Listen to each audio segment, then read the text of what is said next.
ഹരേ കൃഷ്ണ. ശ്രീമദ് ഭാഗവതത്തിന്റെ പുതിയൊരു ക്ലാസ്സിലേക്ക് എല്ലാവർക്കും സ്വാഗതം. ഓം അജ്ഞാന തിമിരാന്തസ്യ ജ്ഞാനാഞ്ജനാശലാകയ ചക്ഷുരുന്മീലിതം യേന തസ്മൈ ശ്രീ ഗുരുവേ നമ.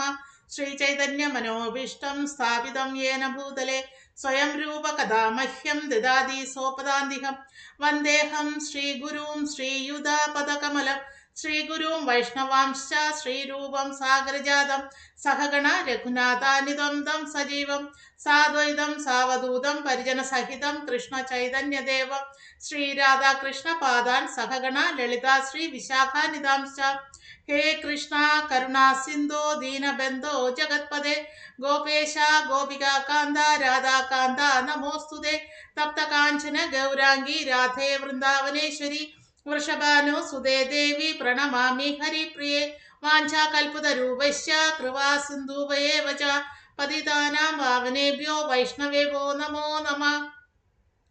ഹരേ കൃഷ്ണ. ശ്രീമദ് ഭാഗവതം 10-ാം സ്കന്ധം അധ്യായം 14 ബ്രഹ്മാവിന്റെ ഭഗവത് സ്തുതി എന്ന അധ്യായത്തിന്റെ ശ്ലോകം 38 നോക്കാം.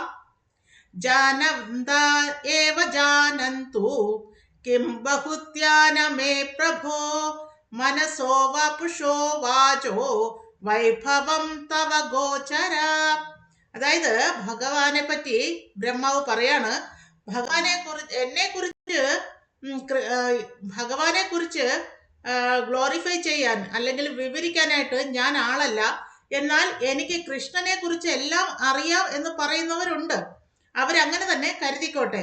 ഭഗവാനെ സംബന്ധിച്ചിടത്തോളം ഇക്കാര്യത്തെ കുറിച്ച് കൂടുതൽ സംസാരിക്കാൻ ബ്രഹ്മാവ് ആഗ്രഹിക്കുന്നില്ല എന്നാണ് പറയുന്നത്.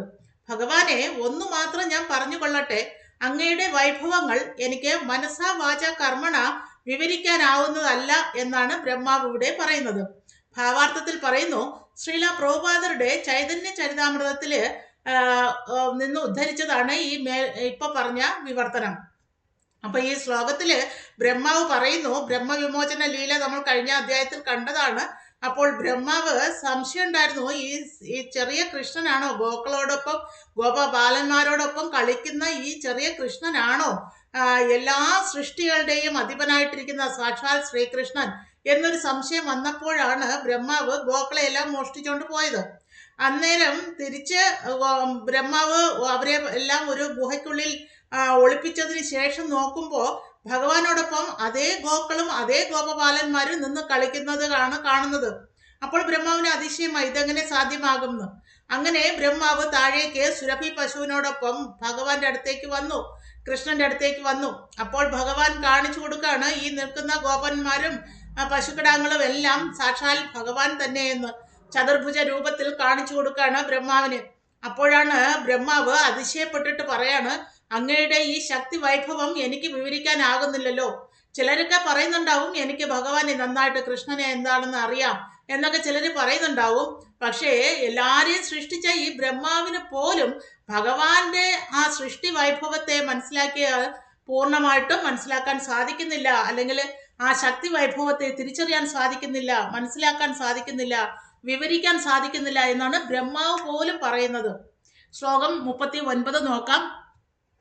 അനുജാനീഹി മാം കൃഷ്ണ സർവത്വം വേൽസി സർവദൃക് ത്വം ഏവാഗ ജഗതാം നാഥോ ജഗദേത്തവാർപ്പിതം. അല്ലയോ എന്റെ ശ്രീകൃഷ്ണ ഭഗവാനെ, ഞാനിപ്പോൾ വിനയപൂർവ്വം അങ്ങയോട് യാത്രാനുമതി അപേക്ഷിക്കുന്നു.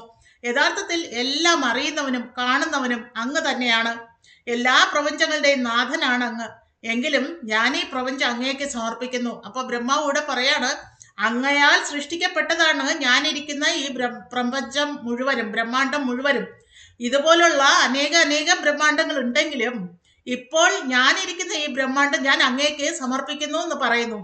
അനേകം ബ്രഹ്മാണ്ടങ്ങൾ ഭഗവാനാൽ സൃഷ്ടിക്കപ്പെട്ടതാണെന്ന് ബ്രഹ്മാവ് പോലും ഇവിടെ തർപ്പിച്ചു പറയുന്നു. ഭാവാർത്ഥത്തിൽ പറയുന്നത് എന്താന്ന് നോക്കാം. ശ്രീകൃഷ്ണ എന്ന ഗ്രന്ഥത്തിൽ ശ്രീല പ്രഭുപാദർ ബ്രഹ്മാവിന്റെ വാക്കുകളെ ഇപ്രകാരമാണ് ഉദ്ധരിക്കുന്നത്. അല്ലയോ പ്രിയപ്പെട്ട ഭഗവാനെ, അങ്ങാണ് ഈ സൃഷ്ടികളുടെ എല്ലാം പരമാധികാരി. എങ്കിലും ചിലപ്പോഴൊക്കെ ഞാനാണ് ഈ പ്രപഞ്ചത്തിന്റെ നായകൻ എന്ന് ഞാൻ തെറ്റായി ചിന്തിക്കാറുണ്ട്. ഞാൻ ഈ പ്രപഞ്ചത്തിന്റെ നാഥനായിരിക്കാം, എന്നാൽ ഇതിനു പുറമെ എണ്ണമറ്റ മഹാപ്രപഞ്ചങ്ങൾ വേറെയുമുണ്ട്. ആ പ്രപഞ്ചങ്ങൾക്കെല്ലാം അധിപന്മാരായി അനേകം ബ്രഹ്മദേവന്മാരുമുണ്ട്.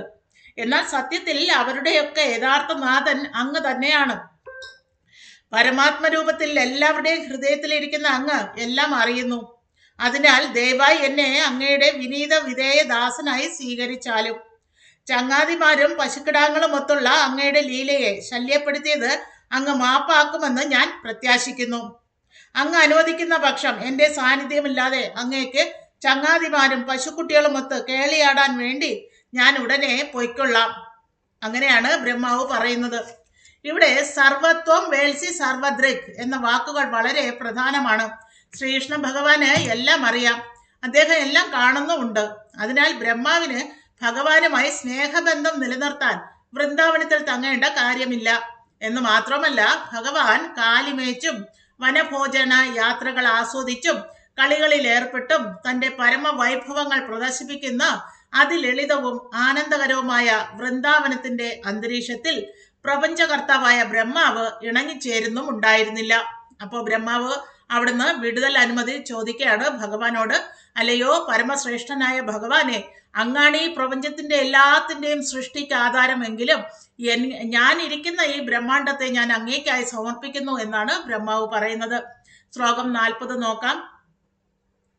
ശ്രീകൃഷ്ണ വൃഷ്ണി കുലപുഷ്കര ജോഷദായിൻ ക്ഷമാനർജര ദ്വിജ പശുധികാരിൻ ഉദ്ധർമ്മ ശാർവരഹരക്ഷിതിരാക്ഷസദൃക് ആകൽപമാർക്കം അർഹൻ ഭഗവൻ നമസ്തേ.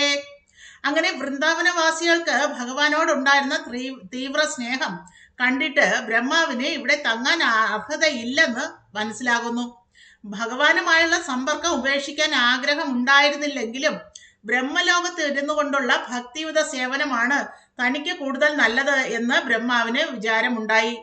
ഭഗവാനെ വിമോഹിപ്പിക്കുവാൻ താൻ ശ്രമിച്ച വിഡ്ഢിത്തമോർത്ത് വിഷമവും ജാള്യതയും ഉണ്ടായതോടെ ഭഗവാന്റെ സാന്നിധ്യം ആസ്വദിക്കാൻ നിൽക്കാതെ ഭക്തിയുത സേവനം ബ്രഹ്മലോകത്തിൽ തുടരാമെന്ന് ബ്രഹ്മാവ് നിശ്ചയിച്ച് അങ്ങനെ ബ്രഹ്മാവ് പുറപ്പെട്ടു. അതിനുശേഷം വിവർത്തനത്തിൽ പറയുന്നു, അല്ലയോ പ്രിയപ്പെട്ട ശ്രീകൃഷ്ണ ഭഗവാനെ, താമര പോലെയുള്ള വൃഷ്ണി വംശത്തിൽ അങ്ങ് ആനന്ദം പ്രദാനം ചെയ്യുന്നു. ഭൂമിയെയും ദേവന്മാരെയും ബ്രാഹ്മണരെയും പശുക്കളെയും ഉൾക്കൊള്ളുന്ന സമുദ്രങ്ങളെ അങ്ങ് അഭിവൃദ്ധിപ്പെടുത്തുന്നു. അധർമ്മത്തിന്റെ തീവ്ര അന്ധകാരത്തെ അങ്ങ് ദൂരീകരിച്ച് ഭൂമിയിലുള്ള അസുരന്മാരെ ഹനിക്കുന്നു.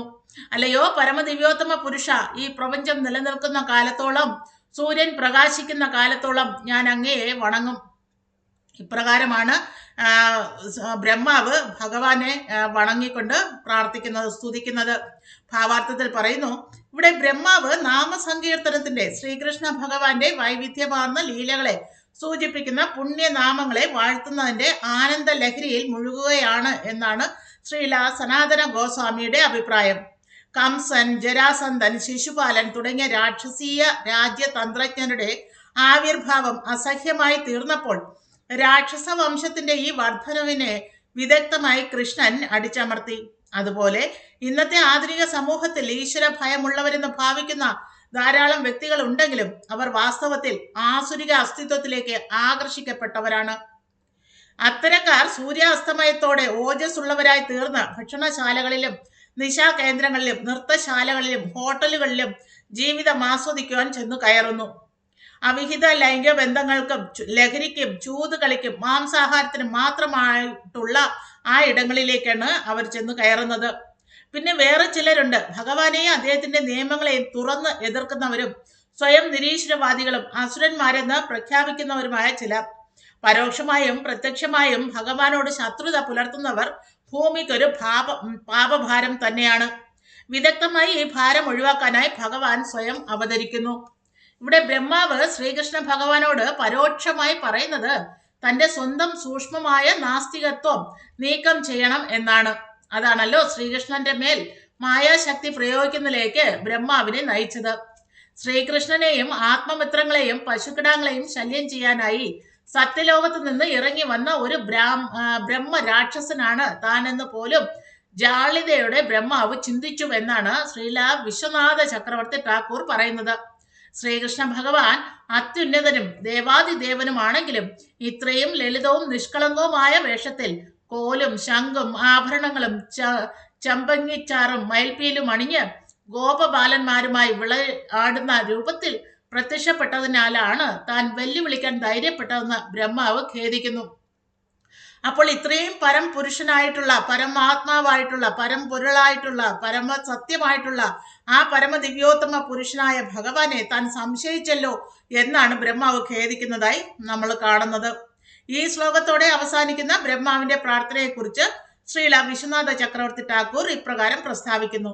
എല്ലാ സംശയങ്ങളെയും ദൂരീകരിക്കുകയും ഭക്തിയുത സേവനത്തിന്റെ ഉറപ്പായ പരിണത ഫലങ്ങളെ പ്രഖ്യാപിക്കുകയും ചെയ്യുന്ന ഈ ബ്രഹ്മസ്തുതികൾ എൻ്റെ ബോധത്തിന് വിദഗ്ധമായ അടിത്തറ പണിതു തരട്ടെ എന്നാണ് ബ്രഹ്മാവ് ശ്രീല വിശ്വനാഥ ചക്രവർത്തി ഠാക്കൂർ ബ്രഹ്മാവിന്റെ ഈ സ്തുതിയെ പറ്റി സ്വയം വിചാരിക്കുന്നത് അല്ലെ ചിന്തിക്കുന്നത്. ശ്ലോകം 41 നോക്കാം. ശ്രീ ശുകവാച ഇത്യദൃഷ്ടൂയ ഭൂമാനം ത്രിപരിക്രമ്യ പാദയോ നത്വാഭീഷ്ടം ജഗദ്ധാത സോധാമ പ്രത്യപദ്യത. അതായത് ശുകദേവ മഹർഷി പറയുന്നു, അമേയനും ആരാധ്യനുമായ ഭഗവാനെ ഈ വിധം സ്തുതിച്ച ശേഷം 3 പ്രാവശ്യം പ്രദക്ഷിണം വെച്ച് ആ പാതാര ബിന്ദങ്ങളിൽ നമസ്കരിച്ചിട്ട് പ്രപഞ്ച സൃഷ്ടാവായ ബ്രഹ്മാവ് സ്വന്തം ധാമത്തിലേക്ക് തിരിച്ചുപോയി. ഭാവാർത്ഥത്തിൽ പറയുന്നു, വൃന്ദാവനത്തിലോ അല്ലെങ്കിൽ അതിന്റെ പ്രാന്ത പ്രദേശങ്ങളിലോ ഒരു പുൽക്കൊടിയായി ജനിക്കണമെന്ന് ബ്രഹ്മാവ് പ്രാർത്ഥിച്ചുവെങ്കിലും ഭഗവാൻ ശ്രീകൃഷ്ണൻ തന്റെ നിശബ്ദ പ്രതികരണത്താൽ അദ്ദേഹത്തോട് സ്വധാമത്തിലേക്ക് മടങ്ങുവാനാണ് സൂചിപ്പിച്ചത്. ആദ്യമായി ബ്രഹ്മാവിന് പ്രപഞ്ച സൃഷ്ടി എന്ന ഭക്തിയുത സേവനം മുഴുമിപ്പിക്കേണ്ടതുണ്ട്. അതിനുശേഷം വേണം വൃന്ദാവനത്തിലേക്ക് വന്ന് വ്രജവാസികളുടെ കാരുണ്യം തേടാൻ. ഒരു ഭക്തൻ എപ്പോഴും തന്റെ സ്വന്തം ഭക്തിയുത സേവനം നന്നായി നിർവഹിക്കുന്നതിൽ വേണം ശ്രദ്ധ ഊന്നാൻ.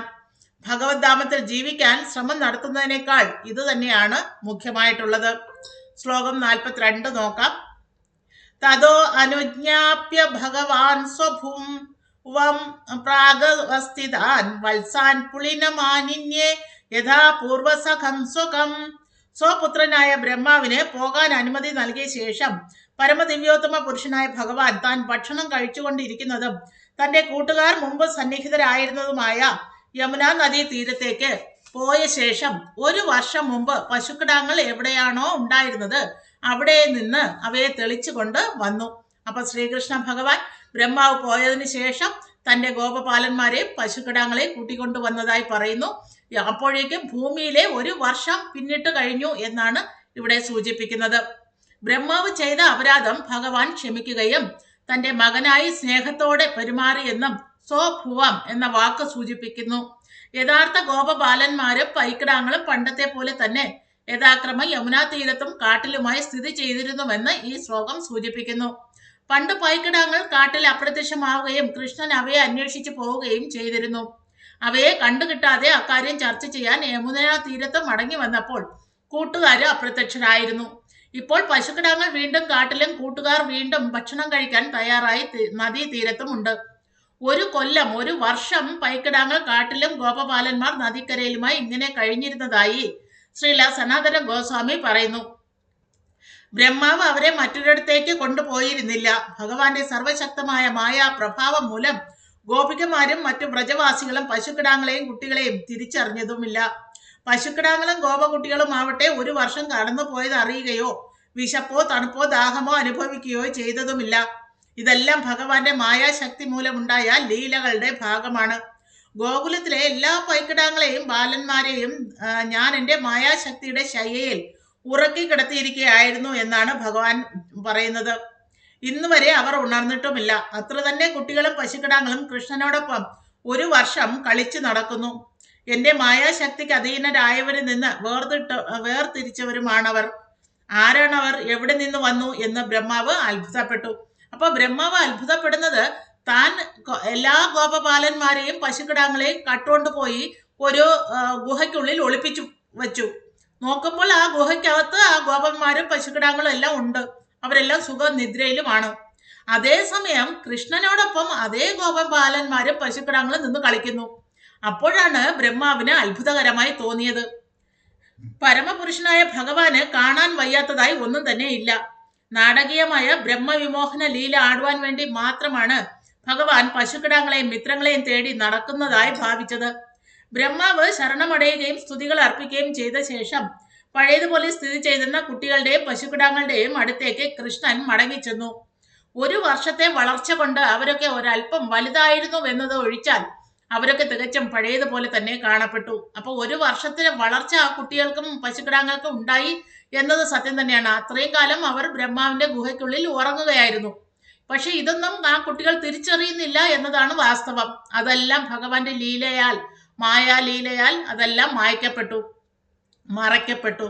അപ്പോൾ ബ്രഹ്മാവ് നോക്കുമ്പോൾ ഒരു വർഷത്തോളം തന്റെ ഗുഹയ്ക്കകത്തുണ്ടായിരുന്ന കുട്ടികളെല്ലാം അതേപോലെ തന്നെ തന്റെ അമ്മമാരോടൊപ്പം കൃഷ്ണനോടും പശുക്കളോടും ഒപ്പം കളിക്കുന്നതാണ് കാണാനിടയായത്.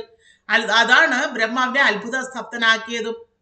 വൃന്ദാവനത്തിൽ നിഷ്കളങ്കനായ ഗോപകുമാരന്റെ വേഷത്തിൽ ലീലയാടുകയായിരുന്ന ശ്രീകൃഷ്ണ ഭഗവാൻ നാൻമുഖൻ ബ്രഹ്മാവ് സ്തുതികൾ അർപ്പിച്ച ശേഷം അതേ ഗോപകുമാര ഭാവം തുടരുകയും അതിനാൽ തന്നെ ബ്രഹ്മാവിന് മുന്നിൽ നിശബ്ദത പാലിക്കുകയുമായിരുന്നുവെന്ന് ശ്രീല വിശ്വനാഥ ചക്രവർത്തി ഠാക്കൂർ അഭിപ്രായപ്പെടുന്നു. ശ്രീകൃഷ്ണന്റെ നിശബ്ദത താഴെ പറയുന്ന ചിന്തകളെയാണ് സൂചിപ്പിക്കുന്നത്.